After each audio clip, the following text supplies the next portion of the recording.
היי, מתכון אינגרי, מתכון של יהדות עיראק, תבשיל בשר וירקות, מתאים למי שהגוף שלה מסתדר עם עגבניות. יש לנו בצל, עגבניות, חצילים שאנחנו עושים בתנור ולא מטוגנים. יש לנו בשר טוב, אנחנו בונים אותו בשכבות, שמים בצל, עגבנייה, חציל, בשר, ואז עוד פעם, בצל, עגבנייה, חציל, בשר.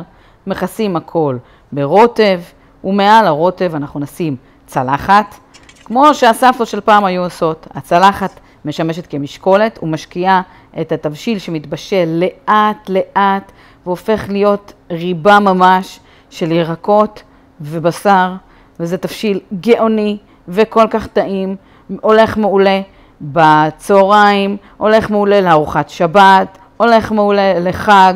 אחד הדברים המשמחים ביותר, נותן אווירה ותחושה של בית, תבשיל שסבתא שלי הייתה עושה ואני זוכרת ומתגעגעת אליה, ונורא כיף שהוא יכול להתאים לי גם במצב הזה.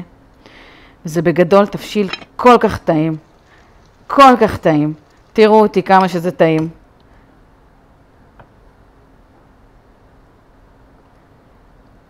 מושלם, מושלם. בואו לאתר.